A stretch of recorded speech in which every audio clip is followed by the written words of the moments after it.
Superman's in a very interesting position. Look! Up in the sky! It's a bird! It's a plane! It's Superman! Superman, man of steel, Superman, Superman.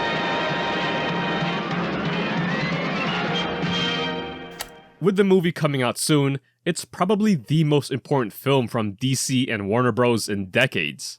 Now, it's no secret that the studios felt a lot of turbulence over the past decade, where you'd see some absolutely controversial pieces of media, some of which led to franchises being killed off due to how radioactive the receptions were to these projects. While obviously a terrible situation to be in, there were some respectable highs through these years. Like The Batman was a great detective film, we saw a solid Wonder Woman solo movie, and the R-rated Joker film made over $1 billion at the box office, as well as securing some Academy Awards. Joaquin Phoenix Joker.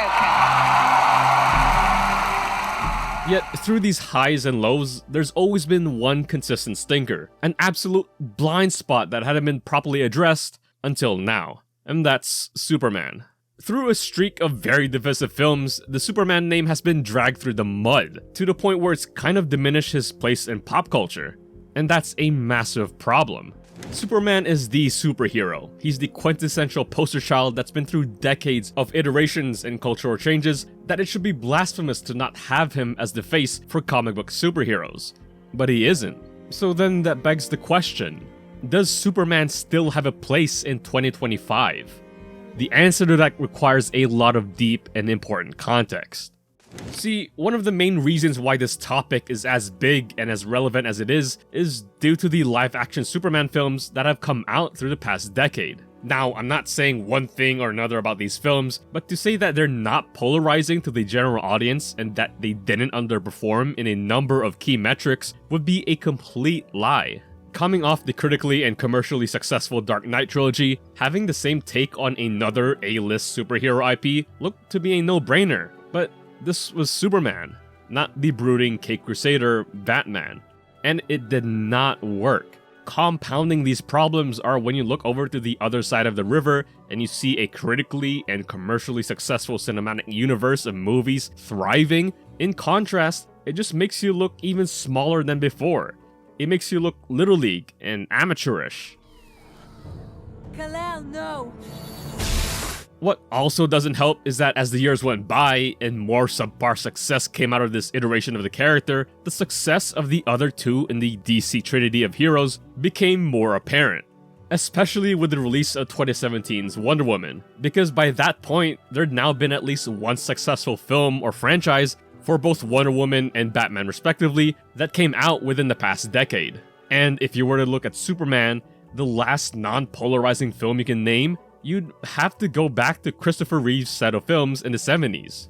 The mission in life on that picture was, 1, make a man fly, 2, make a great love story.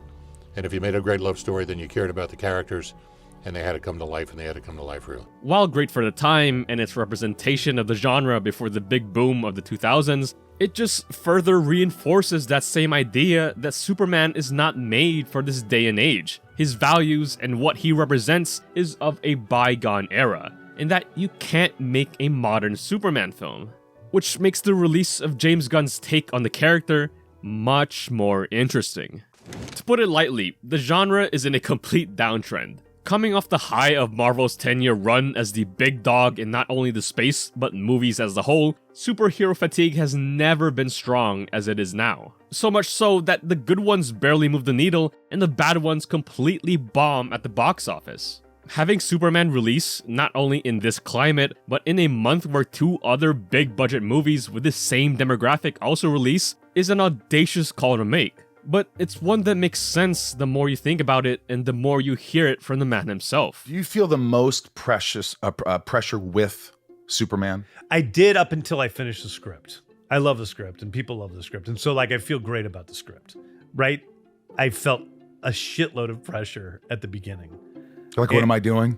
Why am I doing this? Do you go through those phases? Why am I doing this? Definitely. But I think that it was, people know I was offered Superman years ago. I said no because I didn't know quite how to tackle it. And I think that because of that, I kept thinking about it. and thinking about it how could I create a Superman that's true to the character of Superman, that absolutely loves the character of Superman, and yet is a take on Superman that's different enough that it's worth, making a big budget movie about it, that it's worth people seeing it, that it won't be boring, all of those things. It has been decades since pop culture has had a decisively good live-action Superman. And in an era where comic book films are looked down on, I believe having a brand new, rebooted Superman could throw a monkey wrench into the system. An idealistic world, hope, and a white meat hero are aspects and themes that really haven't been properly brought into the genre in what feels like forever. And it's what I think is the jolt that the genre needs so desperately right now. What are you excited by that you've been able to really dive into that we've never seen before in your Superman? I don't think we've ever seen the big science fiction Silver Age Superman aspects that we have in our movie. We've never seen this. You'll see when the movie comes out. Okay. We've never seen this specific part of Superman's life. Superman, from all the trailers and marketing materials, feels like a movie like no other. It's visually striking and a big swing in terms of cinematography and presentation, yet it holds a fantastical energy that it provides an avenue for the audience to take it more optimistically rather than the pessimistic takes of past iterations. It's not your run-in-the-mill superhero movie, it's Superman, and it knows it, and it shows it. It's not here to necessarily push the boundaries of what film can achieve, but it's pushing against the formulaic nature and laziness of the genre. So much around superhero movies, films, the state of cinema, and the world in general are in such a dour state that a movie about one of the most iconic heroes ever, centered around the idea of hope, that desire for such a thing is at an all-time high. People want to get lost in these worlds. Does Superman still matter in the modern day? From a business point of view, it's an obvious yes. Warner Bros. And DC Studios wouldn't pull a trigger on the project if they didn't think it could draw a house, especially considering the state that Warner Bros. Discovery is in. But what's more crucial and much more important is the people aspect of it. Does Superman and his representation and values still matter in a very pessimistic modern day? And I believe so, more so than ever before. We've had decades to get lost in realistic and semi-grounded worlds. I think it's high time for wacky, groundbreaking, fantastical, colorful movies to get a shot in the superhero genre again. Because that's what makes these characters so iconic in the first place. They're titans of heroism from a much more hopeful and forward-thinking day and age. And that's kind of what the genre needs right now. And that's what the people want right now. They want not just a good Superman who's human and relatable beyond his powers, but a great Superman who can instill hope in a world full of craziness and instability. This is a piece of media. Thanks for watching. So one afternoon at the end of the day, the flying unit said to me, "Come on over to Shepard, and I think we got something to show you." And there was this big Fortress of Solitude set. And we were all there, and Chris was way down on the end and being hooked up on wires and everything. And I was very doubtful. We were way down. It was a really big stage, the biggest stage we could get. And they started to fill the stage with some atmospheric smoke, so that would take the onus off the wires and you wouldn't see it. And they said to me, "Are you ready?" I said, "I'm ready. Are you guys ready?" They said, "Yeah." They said, "Okay, roll the camera." And they rolled the camera, and they said, "Chris?" He says, "Yeah, okay." And Chris came off that, now you're getting me emotional, but he's gone. I wish to God he wasn't. And he came off that thing, and he flew at the lens all the way down, and the lens was zooming back with him as he came.